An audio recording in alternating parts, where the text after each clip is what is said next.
الرحیم وَلَقَدْ أَرْسَلْنَا مُوسَىٰ بِآيَاتِنَا وَسُلْطَانٍ مُبِينٍ، اور البتہ تحقیق ہم نے موسیٰ کو اپنی نشانیاں اور بڑی دلیل کے ساتھ ہم نے بھیجا۔ آپ کو معلوم ہے سورہ ہود میں پیغمبروں کے واقعات ترتیب سے چل رہے ہیں۔ نوح علیہ السلام کا واقعہ، پھر قوم عاد، پھر قوم سمود، پھر اس کے بعد لوط علیہ السلام کی قوم کا واقعہ، پھر شعیب علیہ السلام کا واقعہ۔ یہ ساری واقعات ترتیب سے چل رہے ہیں۔ اس کے بعد موسیٰ علیہ السلام کا، کیونکہ موسیٰ علیہ السلام کا جو وقت ہے وہ پھر شعیب علیہ السلام کے بھی بعد ہے۔ وَلَقَدْ أَرْسَلْنَا مُوسَىٰ بِآيَاتِنَا، ہم نے نشانیوں کے ساتھ، وَسُلْطَانٍ مُبِينٍ، سلطان کہتے ہیں واضح دلیل کو، مبین کا معنی بھی واضح۔ تو بِآيَاتِنَا سے مراد عام معجزے ہیں، اور سلطان مبین سے مراد ہے بہت بڑا معجزہ۔ تو اکثر مفسرین اس طرف گئے ہیں کہ اس سے مراد ہے جو لاٹھی کو سانپ بنا دینا، اور وہ جو مقابلہ ہوا تھا موسیٰ علیہ السلام کا جادوگروں کے ساتھ، کہ ہزاروں جادوگروں کو موسیٰ علیہ السلام نے ہرا دیا، اور سب نے بیک زبان یہ اقرار کیا کہ آپ اللہ کے سچے پیغمبر ہیں۔ تو اتنی واضح دلائل کے ساتھ ہم نے بھیجا۔ یہ قرآن کیوں کہہ رہا ہے واضح دلائل کے ساتھ؟ تاکہ آگے جو فرعونیوں کو عذاب ہو رہا ہے اس کی وجہ سمجھ میں آئے کہ اللہ نے فرعون کو آگ میں داخل کیا، فرعون کے پیچھے چلنے والوں کو آگ میں داخل کیا۔ لوگ یہ نہ سمجھیں کہ اللہ تعالیٰ ظالم ہے۔ اللہ نے بتا دیا میں نے آگ میں اس لیے داخل کیا کہ میں نے موسیٰ کے برحق ہونے کے صرف نشانیاں نہیں بلکہ بہت بڑی بڑی نشانیاں دے کے موسیٰ کو بھیجا ہے میں نے۔ تو پھر تو بنتی ہے، آگ بنتی ہے کہ جو نہیں مانے گا پیغمبر کی وہ حقیقت میں اللہ کا انکار کر رہا ہے۔ جو اللہ کی نہیں مانے گا اس کا ٹھکانہ جہنم کی آگ ہی ہو سکتی ہے۔ اِلیٰ فرعون، فرعون کی طرف، وَمَلَئِهِ، اور اس کے درباریوں کی طرف، یعنی جو بڑے بڑے وزراء اور سردار تھے۔ فَاتَّبَعُوا أَمْرَ فِرْعَوْنَ، ان سب نے فرعون کے حکم کو مانا، پیغمبر کی بات نہیں مانی۔ وَمَا أَمْرُ فِرْعَوْنَ بِرَشِيدٍ، اور فرعون کا جو حکم تھا، فرعون کا جو معاملہ تھا وہ درست نہیں تھا۔ تو قوم کیا دیکھ رہی تھی کہ پاورفل کون ہے، اسباب کس کے پاس ہیں، وسائل کس کے پاس ہیں۔ قوم یہ نہیں دیکھ رہی تھی کہ صحیح بات کون کر رہا ہے۔ موسیٰ علیہ السلام مسکین ہیں، غریب ہیں، غلام قوم میں پیدا ہوئے ہیں، یہ چیزیں قوم دیکھ رہی تھی۔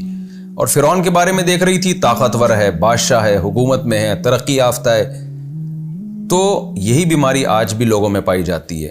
لوگ یہ نہیں دیکھ رہے ہوتے کہ صحیح بات کون کر رہا ہے۔ تبھی تو دیکھیں نا مولویوں کا مذاق اڑاتے ہیں، ان کو کیا پتا نالج کا، ان کو کیا پتا دنیا کا۔ بھئی بات صحیح کون کر رہا ہے اس کو نہیں دیکھا جاتا، ترقی دیکھی جاتی ہے، وسائل کس کے پاس ہیں، ترقی کس کے پاس ہے۔ تو قرآن نے اس کا جواب دے دیا، انہوں نے فرعون کو فالو کیا۔ وَمَا أَمْرُ فِرْعَوْنَ بِرَشِيدٍ، حالانکہ فرعون کا حکم ٹھیک نہیں تھا۔ ٹھیک ہوتا تو پھر صحیح ہے، کوئی بات نہیں۔ نتیجہ کیا نکلا؟ يَقْدُمُ قَوْمَهُ يَوْمَ الْقِيَامَةِ، قیامت کے دن اپنی قوم سے آگے آگے چلے گا وہ جہنم میں جانے کے لیے۔ لیڈر تھا نا، اسی کو دیکھ کے لوگ دین سے پیچھے ہٹے ہیں، تو اللہ اس کو جہنم میں بھی آگے رکھے گا۔ فَأَوْرَدَهُمُ النَّارَ، اور پوری قوم کو آگ میں پھینک دے گا، آگ میں داخل کر دے گا۔ اب یہ مطلب نہیں ہے کہ فرعون خود اٹھا کے لوگوں کو آگ میں پھینکے گا، یعنی پھینکنے کا ذریعہ بنے گا، کیونکہ قرآن بلاغت کی کتاب ہے۔ بعض دفعہ کوئی شخص کسی چیز کا ذریعہ بنتا ہے تو ہم اس کی طرف نسبت کر دیتے ہیں۔ کوئی آدمی کسی کو مشورہ دے، بعد میں وہ پتہ چلا مشورہ صحیح نہیں ہوا اور کسی کو نقصان ہو گیا، تو ہم کیا کہتے ہیں؟ بھائی تو نے مجھے مروا دیا، حالانکہ اس نے نہیں مروایا ہوتا، نقصان کسی اور نے پہنچایا ہوتا ہے۔ تو اس کے مشوروں کی وجہ سے ہم یہ کہتے ہیں کہ بھئی تیرا مشورہ تھا جس کی وجہ سے مجھے یہ نقصان ہوا۔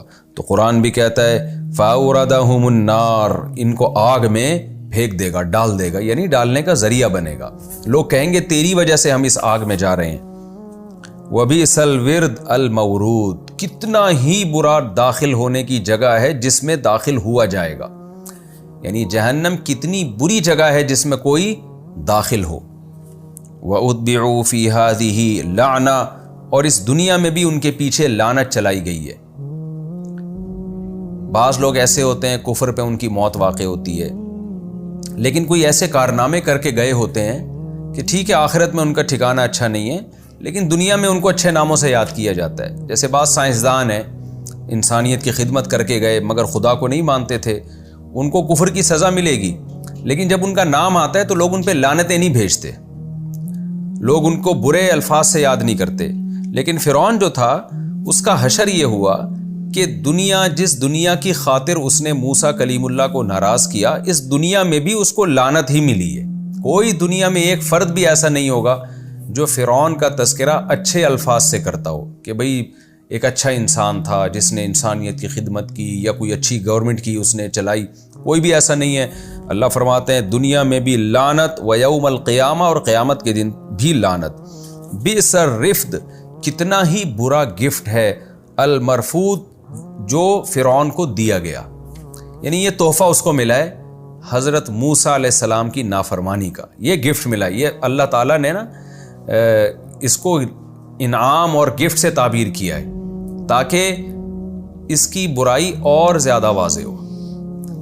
جیسے ہم کسی کو جب سزا سناتے ہیں نا تو کہتے ہیں کہ اس کو سخت ٹینشن میں ڈالنے کے لیے ہم کیا کہتے ہیں، تمہارے لیے تو میرے پاس ایک بڑا گفٹ رکھا ہوا ہے۔ وہ گفٹ کیا ہے کہ تمہاری تو موت کا فیصلہ ہو چکا ہے۔ بعض دفعہ ہم اس کو بری خبر کو خوشخبری سے تعبیر کرتے ہیں، تمہارے لیے تو خوشخبری ہے، وہ یہ کہ تمہاری موت کا فیصلہ ہو چکا ہے۔ تو اللہ تعالیٰ بھی برائی کی شناعت کو بیان کرنے کے لیے، اس کی برائی کو بیان کرنے کے لیے، اور جس شخص کو سزا دی جا رہی ہے نا اس کو، اور اس کے تاکہ اس کو ندامت ہو اور اس کو احساس ہو کہ میں نے کتنا غلط کیا ہے، تو اللہ بھی وہ الفاظ استعمال کرتے ہیں جو عام زبان میں ہم استعمال کر رہے ہوتے ہیں۔